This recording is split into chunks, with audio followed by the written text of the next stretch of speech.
오늘 이 시간에는 성령의 열매 첫 번째 시간으로 사랑에 대해서 말씀을 나누도록 하겠습니다. 예수 그리스도 통해서 십자가 복음을 믿음으로 구원받은 삶은 부활의 신앙으로 이어져야 합니다. 예수 그리스도의 십자가 은혜로 구원받는 삶은 끝이 아닌 새로운 시작이며 또 다시 태어나는 것입니다.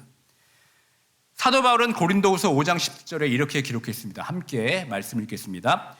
그런즉 누구든지 그리스도 안에 있으면 새로운 피조물이라 이전 것은 지나갔으니 보라 새 것이 되었도다. 아멘. 그러니까 새로운 피조물, 이것이 바로 구원받은 후 새로운 삶의 모습입니다.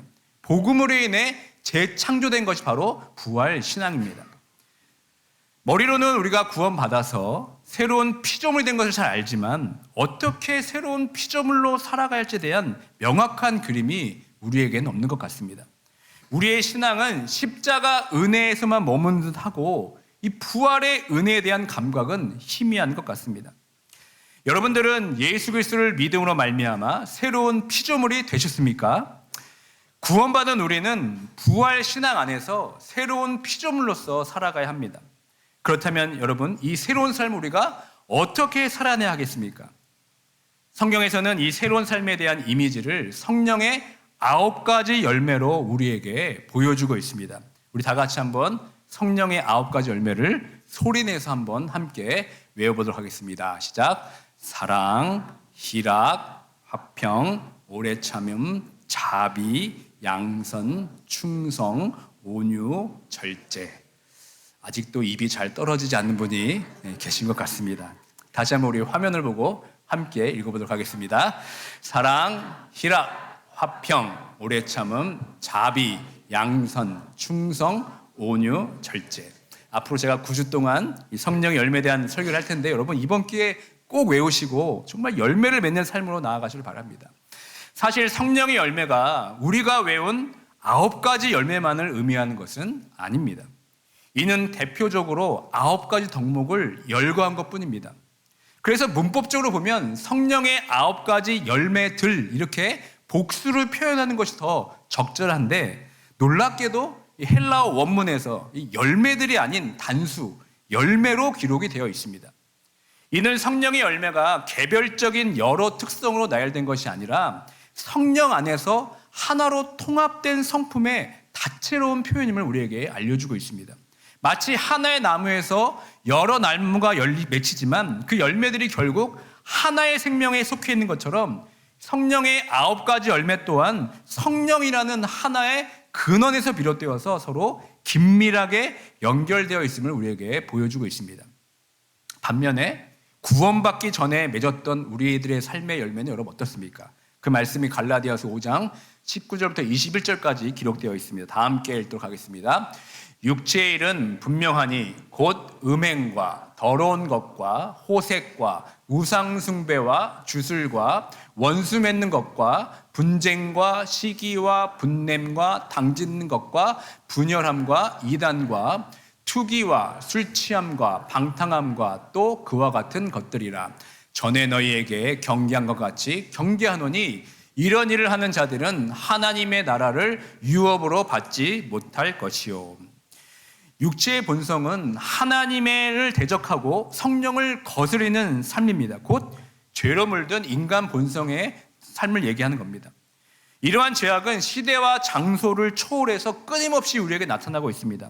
그런데 여러분 흥미롭게도 육체의 일은 한글 성경에는 단수로 이렇게 번역되어 있지만 영어 성경 원문을 보면은 the acts of flesh, 즉 육체의 일들 이렇게 해서 복수로 표현이 되어 있습니다. 그렇다면 왜 육체의 일은 복수로 이렇게 표현되어 있겠습니까? 그것은 육체의 욕망이라는 것이 하나로 규정할 수 없이 아주 다양하고 때로는 서로 모순되는 모습을 보이기 때문에 그렇습니다. 오늘 기분이 좋으면 다른 사람에게 관대함을 베풀 수 있지만 내일은 기분이 조금이라도 상하면 쉽게 짜증을 내고 비난하는 모습, 이것이 바로 우리가 육체를 따라 살아가는 삶입니다. 우리들이 한번 관계를 한번 살펴보시길 바랍니다. 기분이 좋을 때는 한없이 다정하고 이해심이 많지만 조금이라도 불편한 일이 생기면 어떻습니까? 날카로운 말로 사랑하는 사람들에게 상처를 주고 있습니다. 또 직장생활은 어떻습니까? 컨디션 좋을 때는 열정적으로 일하고 동료들과 협력하지만 조금만 힘들어도 짜증을 내고 불평하면서 팀워크를 깨트리고 있지는 않습니까? 또 교회 내에서도 이 감정의 기복에 따라서 뜨거웠다, 차가워졌다를 반복하는 불안정한 모습을 보일 때가 얼마나 많이 있는지 모릅니다. 이런 모습들을 보면 바로 육체를 따라가는 삶의 혼란스러움과 부조화를 여실히 보여주는 증거이기도 합니다.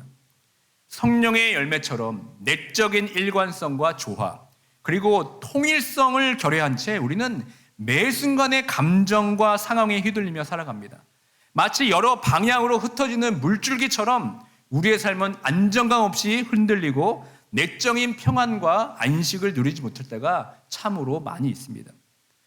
그러나 이 그리스도인이 된다는 것은 육체의 열매를 맺는 것이 아니라 바로 성령의 열매를 맺어가는 겁니다. 그러므로 성령의 열매를 그저 착하게 살아겠구나, 이 정도로 이해하시면 안 됩니다. 성령의 열매는 착한 사람이 되는 것 이상의 것입니다. 결국 성령의 열매를 맺는다는 것은 예수님의 성품이 우리 삶에 드러나는 것입니다. 우리가 언제 사람이 변했다고 말합니까? 말의 변화, 행동의 변화, 생각의 변화가 보여줄 때 우리는 변했다고 말합니다. 그런데 여러분, 그 변화의 중심이 무엇입니까? 바로 성령의 역사입니다.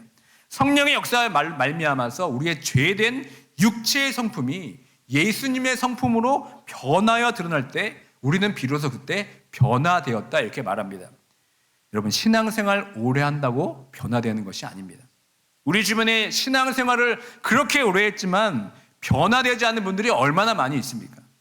목사, 장로, 권사, 집사의 직분이 여러분 성품을 변화시켜주지는 못합니다.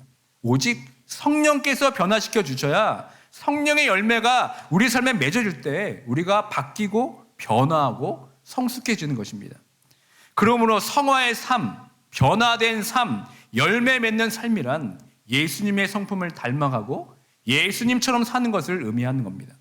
앞으로 계속해서 성령의 9가지 열매를 나눌 때 여러분 삶 가운데 하나님이 원하시는 이 성령의 열매가 맺어지는 귀한 삶이 되길 주님의 이름으로 축원드립니다. 오늘 성령의 9가지 열매 중에 첫 번째 열매인 사랑에 대해서 나누도록 하겠습니다.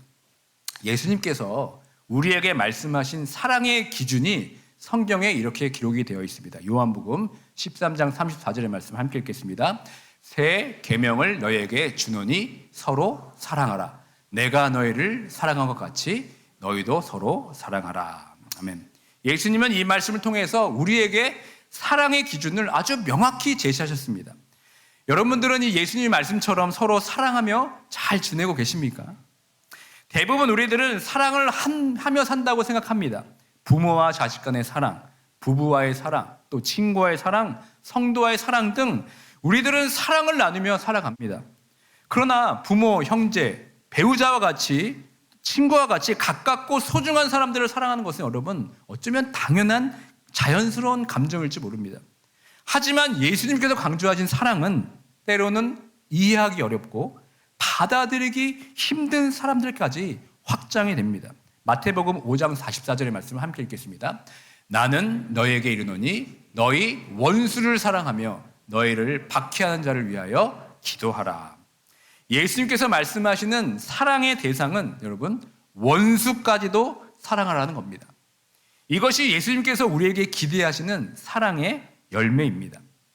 방금 위에서 언급한 가족, 형제, 친구와의 사랑은 믿지 않는 사람들조차 흔히 주고받는 사랑입니다.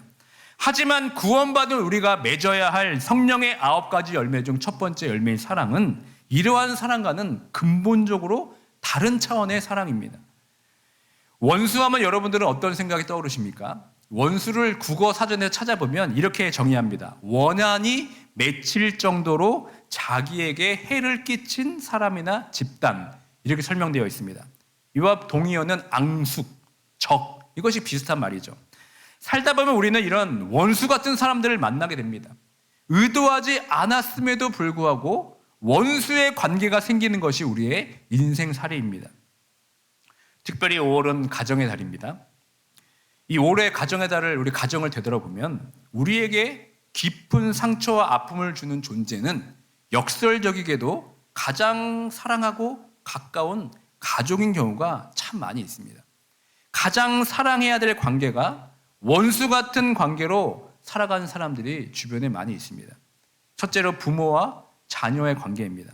특히 오해와 소통의 부재는 부모와 자식 사이를 원수처럼 만들게 합니다. 오랜 시간 서로의 진심을 나누지 못한 채 부모는 너를 위해서라는 명목으로 자녀에게 강압적인 태도를 보이거나 자신의 기대를 강요합니다. 이러한 부모의 모습에 자녀는 반항심을 느끼고 마음의 문을 꼭꼭 잠굽니다. 시간이 흐를수록 서로를 이해하기보다는 비난과 오해만 쌓여서 이 함께하는 시간 저조차가 고통스럽고 서로에게 상처 주는 말만이 오가는 관계가 되어버립니다. 심지어 자녀가 성인이 된 후에도 이 과거에 가족 간의 이 상처가 해결되지 않아서 부모와 연락을 끊고 또 명절과 같은 가족 행사조차도 극도로 불편해하면서 피하게 됩니다. 그러니까 서로를 가족이 아닌 나에게 상처를 주는 사람으로 인식하게 되는 것입니다. 또 두 번째는 형제 자매와의 관계입니다. 살면서 성장하면서 경쟁과 질투로 인해서 형제 자매 사이에 깊은 앙금이 남는 경우도 있습니다. 어린 시절 부모의 사랑을 독차지하려는 경쟁심, 성장 과정에서 비교와 차별은 형제 자매 사이에 깊은 질투와 미움을 낳을 수가 있습니다. 성인이 되어서도 이러한 감정이 쉽게 사라지지 않고 서로의 성공을 시기하거나 어려움을 외면하고 냉담한 관계로 이어지기도 합니다. 심지어 어떤 재산 상속 문제로 인해서 법정 다툼까지 벌어지면서 다시는 얼굴을 보고 싶지 않는 원수 같은 사이로 전락하기도 합니다. 함께했던 어린 시절의 따뜻한 기억이 희미해지고 서로에게 남은 것은 날카로운 감정의 앙금뿐인 경우가 많이 있습니다. 세 번째는 무엇입니까? 부부 사이의 관계입니다. 상처와 무관심으로 인해서 부부 사이에 깊은 절망을 느끼며 살아가는 사람도 많이 있습니다. 오랜 결혼 생활 동안 서로에게 무관심하거나 잦은 다툼과 상처 주는 말들은 부부 사이를 아주 깊은 골로의 관계로 만듭니다. 서로를 이해하고 보담아 주기보다는 비난하고 원망하는 감정만 남아서 함께하는 시간이 오히려 고통스럽고 각자의 외로움만 커져가는 경우도 있습니다. 심지어 가장 사랑해야 되는 배우자를 내 삶을 불행하게 만드는 원수처럼 느끼면서 이혼을 생각하거나 또 아니면 겉으로만 부부관계를 유지하기도 합니다. 처음 사랑했던 설렘과 헌신은 사라지고 냉랭함과 증오만이 남는 관계인 사람들이 많이 있습니다. 이처럼 가장 사랑해야 할 가족이 원수처럼 느껴지는 고통은 여러분 이루 말할 수가 없습니다. 생각만 해도 분노와 격한 감정이 치밀어 오르는 경험은 당사자에게 얼마나 깊은 상처와 외로움을 안겨주겠습니까? 그런 상대를 용서하는 것조차 버거운 일인데 예수님께서는 어떻게 말씀하십니까? 다 함께 읽겠습니다. 새 계명을 너에게 주노니 서로 사랑하라. 내가 너희를 사랑한 것 같이 너희도 서로 사랑하라. 예수님께서 이렇게 강조하시며 말씀하신 이유가 무엇입니까? 아마도 이 사랑이야말로 우리 자신을 얽매고 있는 부정적인 감정에서 벗어나서 진정한 자유와 평화를 얻는 유일한 길이기 때문입니다. 사랑은 상대방을 위한 행위이기도 하지만 궁극적으로는 스스로의 마음을 치유하고 과거의 상처에서 벗어나는 첫걸음이기 때문에 그렇습니다. 특별히 이 말씀에서 주목해야 될 부분이 무엇입니까? 내가 너희를 사랑한 것 같이 너희도 사랑하라 라는 말씀입니다. 예수님께서 우리를 사랑하실 때 그냥 적당히 사랑하신 것이 아닙니다. 어떻게까지 사랑하셨습니까? 예수님은 사랑은 결코 피상적이거나 감정적인 수준에 머물러 있지 않습니다. 우리를 구원하시기 위해서 예수님은 십자가에 달려 죽으시는 고통까지 감당하시면서 그 사랑을 확증해 주셨습니다. 왜 죽기까지 우리를 사랑하셨습니까? 그건 다름 아닌 우리가 죄로 말미암아 하나님과 원수가 되었기 때문에 그렇습니다. 로마서 5장 10절의 말씀을 함께 읽겠습니다. 곧 우리가 원수 되었을 때 그의 아들의 죽으심으로 말미암아 하나님과 화목하게 되었은즉 화목하게 된 자로서는 더욱 그의 살아나심으로 말미암아 구원을 받을 것이니라. 또 에베소서 2장 10절입니다. 또 십자가로 이 둘을 한 몸으로 하나님과 화목하게 하려 하심이라. 원수된 것을 십자가로 소멸하시고. 그러니까 예수님께서 왜 그토록 극단적인 사랑을 우리에게 베푸셨습니까? 그것은 바로 우리가 죄로 말미암아 하나님과 원수가 되었기 때문에 그렇습니다. 타락 이후에 우리의 본질적인 정체는 죄인이고 하나님과 원수된 자였습니다. 우리는 죄로 말미암아 거룩하신 하나님 사이를 가까이 할 수가 없었습니다. 그 죄로 말미암아 하나님과 사이는 우리 사이를 가로막는 그 죄가 말미암아서 넘을 수 없는 장벽이 되었고 우리를 하나님의 진노 아래 놓이게 만든 겁니다. 그럼에도 불구하고 하나님께서는 결코 우리를 포기하지 않았습니다. 오히려 독생자 예수 그리스도를 이 땅에 보내셔서 우리의 죄를 친히 짊어지시고 십자가에 죽게 하심을 통하여서 우리를 향한 그 헤아릴 수 없는 크신 사랑을 우리에게 분명하게 나타내 주셨습니다. 그 놀라운 사랑으로 인해서 우리는 원수된 자리에서 이제는 하나님의 자녀가 되었습니다. 이것이야말로 바로 형용할 수 없는 구원의 은혜가 아니었겠습니까? 이제 예수님은 우리에게 예수님께서 베푸신 사랑으로 서로를 사랑하라고 명합니다. 그건 단순히 우리와 같은 믿음을 가진 형제 자매뿐만 아니라 무엇입니까? 우리에게 상처를 주고 고통을 안겨준 원수 같은 사람까지도 포함하는 사랑입니다. 또한 이 원수에 대한 개념을 우리가 흔히 생각하는 개인적인 원수를 넘어서 한번 영적인 관점으로 이 원수의 개념을 확장하면 어떻게 됩니까? 누가 원수입니까? 하나님을 모르고 죄에 빠져서 하나님과 화목하지 못하고 죽어가는 영혼들이 여러분 바로 우리들의 원수들입니다. 우리를 미워하고 괴롭게 하는 사람, 우리를 상처 주고 고통을 안겨준 사람 또한 우리의 원수이지만 더욱 근본적인 관점에서 보면 하나님을 알지 못하고 죄의 권세 아래 놓여서 영원한 멸망으로 나아간 영혼들 역시 영적인 의미에서는 우리의 원수라고 할 수가 있습니다. 그러므로 이제 우리가 사랑의 대상은 단순히 나를 괴롭히는 어떤 개인적인 원수를 넘어서 하나님과 화목하지 못하고 죽어가는 모든 영혼들에게까지 예외 없이 확장이 되어야 합니다. 우리가 받은 구원은 값없이 주어진 은혜이지만 그 은혜를 통해 우리는 새로운 사명을 부여받았습니다. 그것은 바로 구원받기 전 우리들처럼 하나님과 멀어져서 고통받는 영혼들에게 복음을 전하고 그들을 하나님께 인도하는 것입니다. 원수되었던 우리가 예수 그리스도의 십자가로 인하여 죄사함 받고 구원을 받아서 그 은혜로 말미암아 우리가 하나님의 은혜를 누리고 있다면 나를 미워하는 원수뿐만 아니라 하나님과 화목하지 못하는 믿지 않는 영혼들까지 품어야 하는 것이 당연한 것입니다. 한번 여러분 주위를 돌아보시길 바랍니다. 하나님을 모르고 죄에 빠져서 하나님과 원수되어서 살아가는 사람들이 얼마나 많이 있습니까? 그러므로 우리가 맺어야 할 첫 번째 사랑의 열매는 복음의 열매이고 전도의 열매이고 선교의 열매입니다. 이는 맺어도 되고 안 맺어도 되는 선택적인 열매가 아니라 우리가 받은 구원에 대한 마땅한 응답이며 결코 외면할 수 없는 열매입니다. 해야 될 사랑은 나를 중심으로 한 좁은 울타리를 넘어서서 하나님의 마음이 향하는 모든 영혼 가운데로 확장이 되어야 합니다. 그들을 향한 사랑은 단순한 감정이 아니라 우리의 믿음과 순종을 보여주는 구체적인 행동으로 나타내야 됩니다. 그것이 바로 하나님 사랑, 이웃 사랑입니다. 결국 우리가 열매 맺는 삶을 살아야 하는 가장 중요한 이유가 바로 이것입니다. 나를 그토록 극진히 구원해 주신 하나님의 분명하고도 간절한 뜻을 깨닫고 나를 미워하는 자는 물론이거니와 하나님과 화목하지 못해서 하나님과 원수된 자를 기꺼이 사랑하는 것, 이것이야말로 진정으로 구원받은 자의 마땅한 삶이며 날마다 거룩함으로 나아가는 성화된 삶의 증거인 것입니다. 유기성 목사님께서 쓰신 책 중에 주 안에서 사람은 바뀐다라는 책이 있습니다. 거기 보면 이런 글이 있습니다.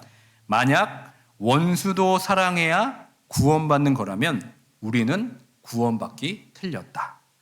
다시 한번 제가 읽어드리겠습니다. 만약 원수도 사랑해야 구원받는 것이라면 우리는 구원받기 틀렸다.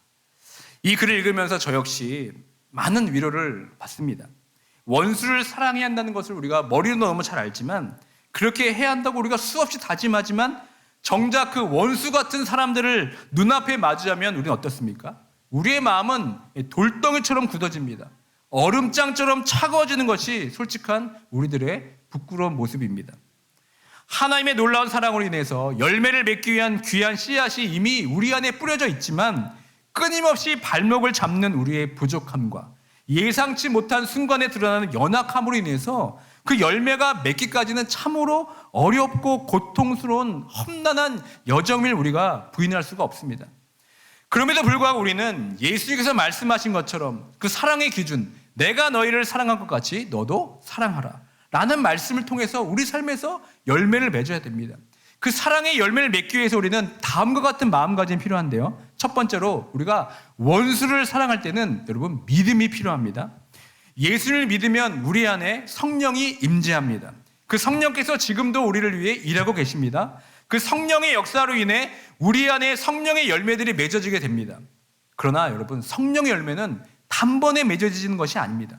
오랜 시간을 통해서 서서히 익어갑니다. 그런데 우리 마음 가운데 이미 미워하는 사람이 생기면 어떻게 됩니까? 자기 자신을 돌아보기보다는 상대방의 잘못을 보게 됩니다. 그리고 그 사람을 이렇게 낙인 찍어 버립니다. 저 사람은 안 돼. 역시 사람은 바뀌지가 않아. 라면서 그 사람에 대한 강한 믿음을 가지게 됩니다. 그러나 분명히 성령께서 우리 마음에 함께 하신다면 우리는 사람이 이 절망적인 믿음에서 벗어나야 됩니다. 어떻게 바뀌어야 됩니까? 성령 안에서는 사람이 변화될 수 있다는 확고한 믿음을 우리가 가져야 됩니다.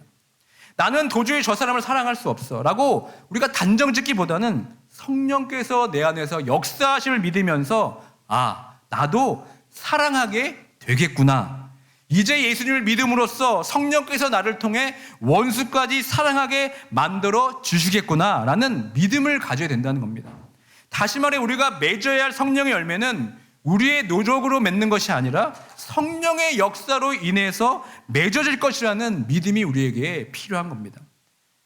그 문제와 씨름하며 하나님 앞에 나와서 성령의 인도하심을 구할 때 비로소 그 사랑의 열매가 맺어지게 되는 겁니다.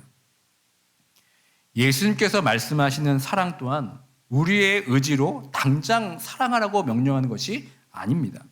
그분의 사랑 안에서 우리가 결국 살아가게 될 것이라는 약속을 우리에게 주신 겁니다. 이것이 바로 사랑의 열매를 맺기 위해서 우리가 가져야 할 믿음의 핵심입니다. 두 번째로는 우리가 원수를 사랑하기 위해서는 나만의 사랑의 방식에서 벗어나야 됩니다. 원수가 아닌 그냥 부부 간의 사랑, 자식 간의 사랑, 연인 간의 사랑을 봐도 사랑은 참으로 어렵습니다. 가만히 우리 삶에서 일어나고 있는 관계의 문제는 다 자기만의 사랑의 방식을 고수하기 때문에 그렇습니다. 자기의 방식대로 살아가기 때문에 상대방은 전혀 그 사랑에 감동이 없는데 너는 왜 내 사랑을 몰라주면서 왜 오히려 그 사랑이 미움으로 바뀌는 경우가 얼마나 많이 있습니까? 더군다나 원수를 사랑하라고 마음먹을 때도 마찬가지입니다. 그 사랑의 기준이 내 자신에게 있습니다. 자기의 생각에 이렇게 사랑하면 더 좋을 것 같아서 이렇게도 해보고 저렇게도 해봤는데 자기만큼 자기 생각만큼 되지 않으면 어떻게 됩니까? 오히려 그 관계에 어려움이 찾아옵니다. 오히려 그것이 상처가 됩니다. 더 관계가 악화되어지고 포기하는 경우를 종종 보게 됩니다. 그렇다면 여러분 우리가 어떻게 그 원수 같은 사람을 사랑해야 되겠습니까? 그것은 그 사람의 아픔, 상처를 이해할 때 가능하게 됩니다. 저도 살면서 그렇게 치를 떨며 미워하는 사람은 다행히 없습니다. 그러나 이유 모를 관계의 어려움을 겪을 때도 있습니다. 처음엔 내가 뭘 잘못하지 않았는데 왜 그러나 생각하면 화도 나고 또 분도 납니다. 그리고 제 생각에 잠겨 있으면 기도도 되지 않고 말씀도 눈에 들어오지가 않습니다. 그래서 할 수 없이 그 마음을 풀려고 주님께 기도합니다. 그때 제가 자주 하는 기도는 다음과 같습니다. 우리 함께 읽어보도록 하겠습니다. 그들의 밥상이 올무가 되게 하시며 그들의 평안이 덫이 되게 하소서. 그들의 눈이 어두워지지 보지 못하게 하시며 그들의 허리가 항상 떨리게 하소서. 주의 분노를 그들의 위에 부으시며 주의 맹렬하신 노가 그들에게 미치게 하소서. 이것은 저의 기도는 아닙니다. 시편 69편 22절부터 24절의 기도입니다. 이러한 시편 기도에 힘입어서 기도하고 나면 사실 속이 좀 후련해집니다. 어떻게 그렇게 기도할 수 있냐고 물을 수도 있지만 기도의 교과서인 시편을 따라 저는 그대로 기도할 뿐입니다. 때로는 상대방의 원한 때문에 우리의 감정이 너무나 격렬해서 여러분 정제된 언어로 기도하기 어려울 때가 있습니다. 그럴 때 이 시편의 말씀을 통해서 우리에게 기도하라고 주신 것입니다. 시편의 그 날 것 그대로의 표현된 말씀으로 기도하게 되면 우리는 큰 위로와 힘을 얻게 됩니다. 만약 여러분 가운데 미워한 사람이 있다면 사람에게 그 분노를 쏟아내지 마시고 하나님께 기도로 쏟아 놓으시길 바랍니다. 그러면 하나님께서 우리에게 아주 놀라운 은혜의 반전을 허락해 주십니다. 이런 탄원과 분노를 담은 시편의 기도를 하고 나면 신기하게도 성령께서 마음 가운데 분노로만 멈춰 있게 하지 않습니다. 그 사람을 위해 기도하게 되면, 나의 마음을 쏟아내게 되면 먼저 내 마음이 풀어지고 부드러워지게 됩니다. 그리고 동시에 그 사람에 대한 긍휼의 마음이 생깁니다. 여러분, 얼마나 놀라운 반전입니까? 그리고 그 사람이 왜 그렇게 행동하게 되었는지, 무엇 때문에 그렇게 했는지 기도하기 전에는 몰랐지만 조금씩 그 사람에 대한 이해의 폭이 생깁니다. 그리고 좀 더 깊게 기도하다 보면 왜 그 사람이 나한테 그렇게 행동할 수밖에 없었는지에 대한 그 깨달음을 성령께서 우리에게 알려주십니다. 그리고 그 사람에 대한 마음을 우리에게 부어주십니다. 여러분을 미워하는 원수가 있으십니까? 일단 그분을 기도로 주님께 올려드리시길 바랍니다. 그리고 자신의 방법을 내려놓고 성령님께 의지하시길 바랍니다. 그러면 전혀 생각지도 못한 그 사람에 대한 이해가 생기고 그 상대방을 미워했던 나의 강팍한 마음이 부드러워지게 됩니다. 그리고 그 사람을 결국 우리는 사랑할 수밖에 없는 믿음의 역사가 일어나게 되는 것입니다. 세 번째, 우리가 원수를 사랑하지 못한 이유는 그 사람 안에서 역사하고 있는 주님을 바라보지 못하기 때문에 그렇습니다. 사실 원치 않는 관계의 어려움을 통해서 우리가 얻는 것이 사실 더 많이 있습니다.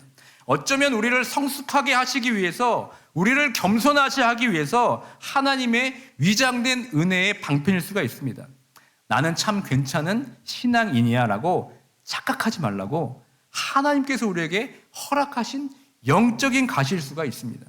나를 괴롭게 하는 사람이 어쩌면 나에게 가장 많은 것을 가르쳐 줄 수 있는 사람입니다. 하나님께서는 우리가 끊임없이 자신을 성찰하고 겸손하게 그분 앞에 나아갈 수 있도록 때로는 우리를 불편하게 한 사람들을 우리 삶에 두시기도 합니다. 나를 괴롭게 한 사람, 나를 힘들게 하는 상황 속에서도 우리는 우리의 인내심, 또 사랑, 용서의 깊이를 시험받게 됩니다. 그 과정에서 우리의 민낯이 드러나기도 하고 우리가 얼마나 사람에 대해서 쉽게 판단하고 정죄하게 되는 것을 깨닫기도 합니다. 결국 모든 관계 속에서 우리는 끊임없이 배우고 성장해 나가는 존재임을 깨닫게 됩니다. 편안한 관계 속에서는 느끼지 못했던 겸손함과 인내를 이 어려운 관계를 통해 배우게 될 수 있다는 걸 여러분 기억하시고, 다가오는 모든 관계를 하나님의 섭리 안에서 우리는 긍정적인 시작으로 바라봐야 됩니다. 그리고 더 중요한 것은 나를 미워하는 그 원수 같은 사람 안에도 주님께서 함께 계신다는 사실입니다. 그 사람을 위해서도 예수님께서 피를 흘려 죽으셨습니다. 성령께서 나를 열매 맺듯이 그 사람에게도 역사하고 계시다는 사실 여러분 잊으시면 안 됩니다. 감히 우리가 그 사람이 싫다, 잘못했다 말할 수가 없습니다. 그 사람을 보기보다는 성령께서 그 사람을 통해서 나를 빚어가신다는 것을 여러분 꼭 기억하시길 바랍니다. 그러므로 사랑의 열매는 된 것이 아니라 되어지는 역사입니다. 맺었다가 아니라 맺어지는 것입니다. 마지막으로 우리가 열매를 맺으려면 내가 먼저 그 사랑의 열매의 맛을 봐야 됩니다. 내가 하나님의 사랑을 충분히 맛보고 그 사랑에 잠기면 우리의 이 유한한 사랑은 하나님의 그 무한한 사랑으로 바뀔 수가 있습니다. 하나님과의 올바른 관계를 통하여서 하나님의 사랑을 흠뻑 받게 되면 우리는 원수까지도 사랑할 수 있는 마음을 가질 수가 있습니다. 마치 나무가 좋은 열매를 맺기 위해서 뿌리가 튼튼하고 또 충분한 영양분을 공급받아야 하듯이 우리도 하나님으로부터 오는 무한한 사랑으로 채워질 때 비로소 풍성한 열매를 맺을 수 있게 됩니다. 우리의 유한한 사랑으로는 원수는커녕 가까운 사람을 온전히 사랑하는 것조차 버거울 때가 많이 있습니다. 감정의 기복에 따라 흔들리고 나의 기준과 기대를 충족시키지 못하면 쉽게 실망하고 상처받기 때문에 그렇습니다. 그러나 하나님의 올바른 관계를 통하여 그분의 무한한 사랑을 경험하고 그 사랑 안에 잠기게 되면 우리의 사랑은 이전과는 전혀 다른 차원으로 여러분 변화될 수가 있습니다. 마치 작은 물줄기가 큰 강물에 합쳐져 흐르는 것처럼 우리의 부족한 사랑이 하나님이 넘치는 사랑과 만나 흘러갈 때 비로소 우리는 진정으로 사랑할 수 있게 되는 것입니다. 하나님으로부터 받은 그 사랑은 조건도 없고 끝도 없고 모든 것을 품는 사랑이기 때문에 그 사랑이 우리 안에서 흘러나오게 될 때 우리는 이해할 수 없던 사람을 이해하게 되고 용서할 수 없던 사람을 용서하게 되는 놀라운 변화를 경험하게 될 줄 믿습니다. 결국 원수를 사랑하는 여정은 먼저 우리 자신이 하나님의 사랑으로 충만히 변화되는 것입니다. 그 사랑이 우리 안에부터 흘러넘쳐서 주변으로 확장될 때 우리는 결국 원수조차도 온전히 사랑하게 될 줄 믿습니다. 이러한 사랑의 열매를 맺어가시는 모두가 되길 주님의 이름으로 축원드립니다. 말씀을 맺습니다. 사랑은 사랑하고 싶지 않는 그 순간에도 사랑하기로 선택하는 헌신입니다. 사랑하는 것을 여러분 포기하지 마시길 바랍니다. 사랑의 열매는 맺어지는 것입니다. 성령께서 주시는 믿음을 가지고 사랑하게 되어지는 열매를 맺어가시길 바랍니다. 그래서 나를 미워하는 원수뿐만 아니라 죄로 인해 하나님과 원수된 자까지도 사랑으로 품어서 우리를 통해 하나님과 화목하게 되어지는 이 사랑의 열매를 풍성히 맺게 되는 모두가 되길 주님의 이름으로 축원드립니다.